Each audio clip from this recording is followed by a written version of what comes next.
चक्कर चक्कर उलरे उलरे बैठे बैठे ऊपर ऊपर नीचे नीचे मृत्यु मृत्यु जन्म जन्म ढाई ढाई दुई दुई दुई दुई तीन तीन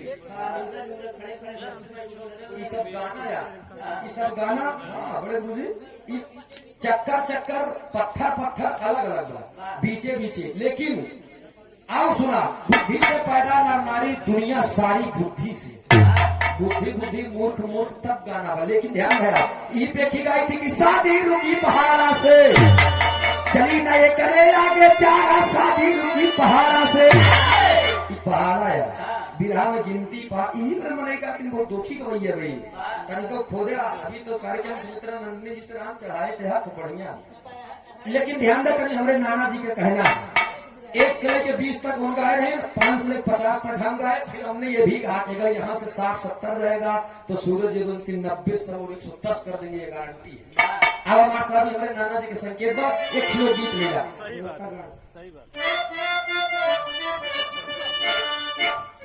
दिलीप यादव प्रयागराज में पैसा से खत्म है क्या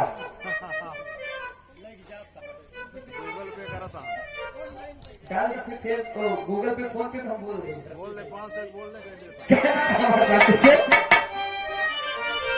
एक मिनट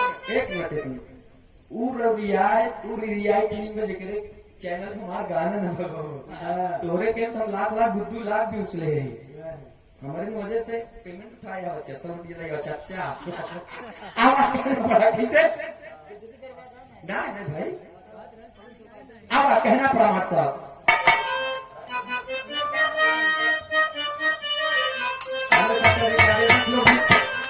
अरे सोतागढ़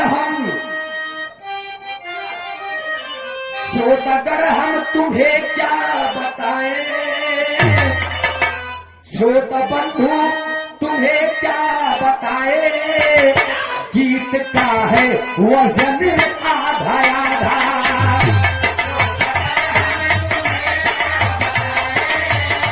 गीत का है वजन आधा आधा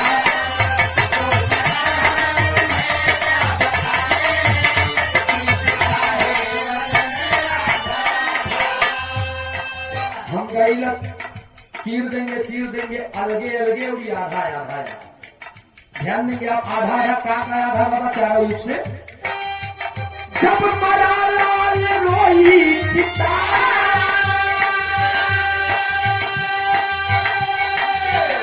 गई मरघट गले में सहारा आधी साड़ी को साड़ी से फाड़ा आधी साड़ी को साड़ी से फाड़ा कर दिया है दफन आधा आधा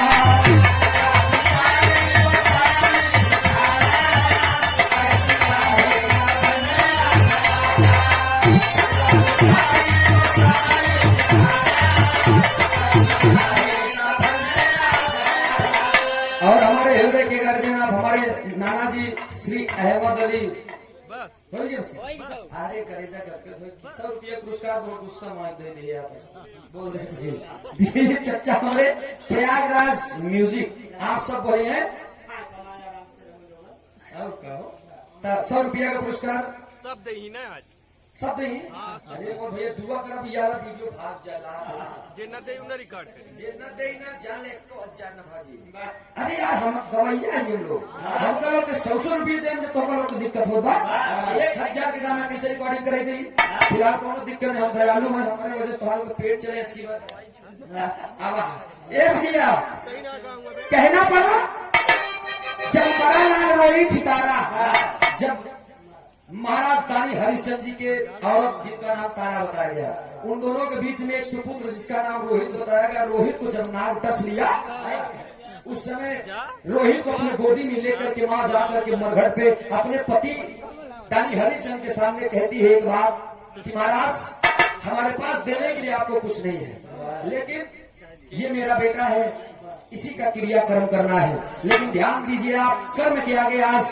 महाराज दानी हरिश्चंद्र भी निराश है और वो तुरंत पहचानने से इनकार कर देते कौन हो तुम तारा माँ की आंखों से आंसू निकल जाता है और कहती है स्वामी स्वामी आप ही तो मेरे पति हैं, आप ही हमारे परमेश्वर हैं, और आज आप अपनी अर्धांगिनी को पहचानने से मना कर दे रहे हैं।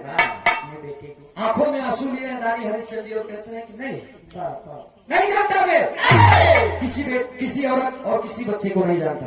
ध्यान देंगे, क्रोध में आकर के अपने आसन का पल्लू से वही फाड़ने लगती है। भगवान से विश्वामित्र जी प्रकट हो जाते हैं और महाराज रानी हरिश्चंद्र जी से कहते हैं मैं आपके परीक्षा में, आप मेरे परीक्षा में सफल हुए, मान लीजिए क्या मांगना है।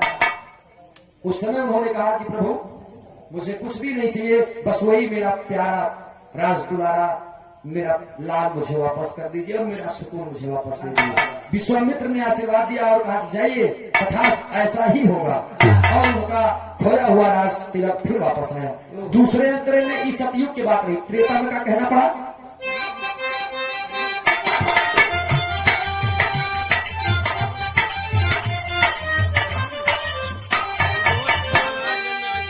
राजा दशरथ की गजब कहानी,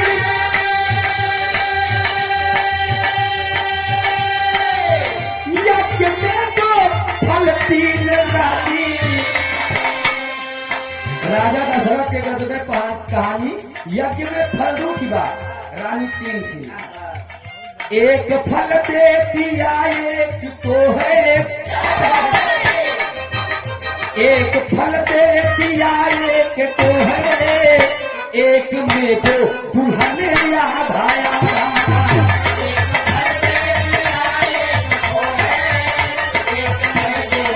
दुल्हन याद आया।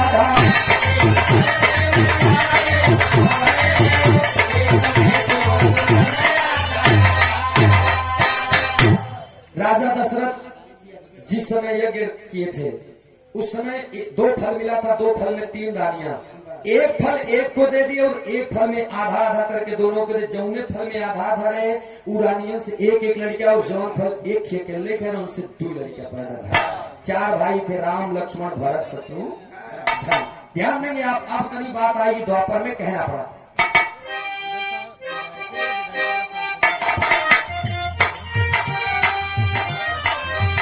मोरन ध्वज पे जब आई विपत्ति, ताम्र ध्वज ही रहा तब संपत्ति। कृष्ण के आ जाने पर उन्होंने, कृष्ण के आ जाने पर उन्होंने काटा प्यारा सुवर्ण याद आया।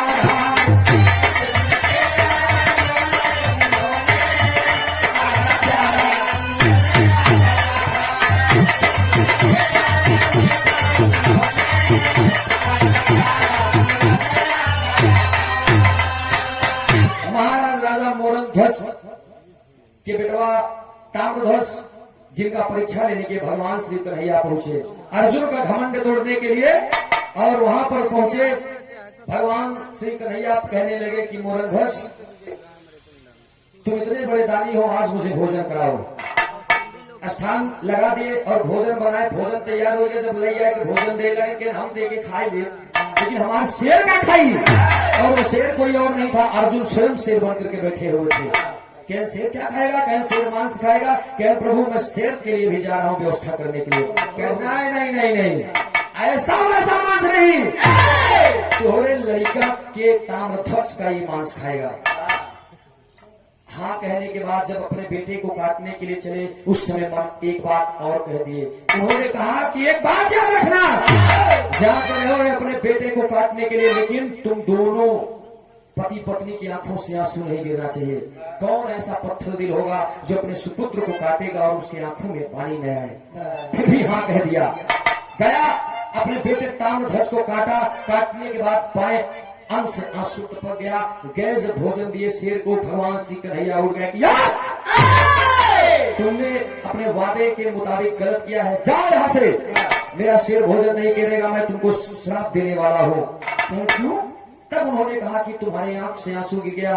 रो करके मोरध्वज कहा कि प्रभु मेरा आंखों से पानी गिरा है, लेकिन बाएं आंख से पानी गिरा है, और बायां अंग किसी काम का नहीं होता। बायां अंग काट कर मैंने फेंक दिया, दाएं अंग का भोजन मैंने शेर को दिया।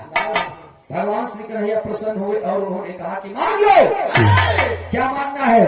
फिर उन्होंने कहा स्वामी मुझे केवल 2 चीज चाहिए।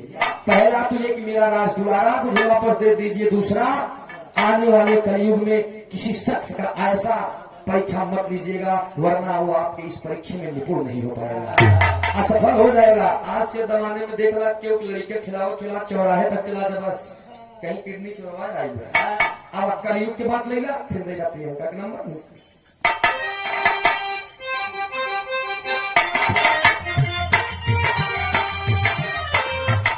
बोलियो राम आधार ना जरा,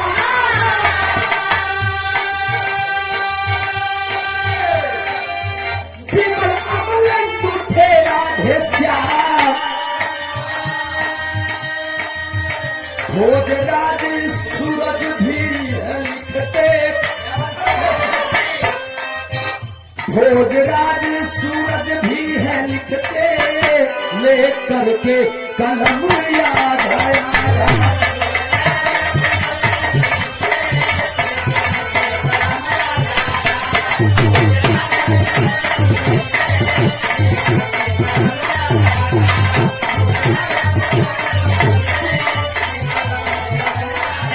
कलम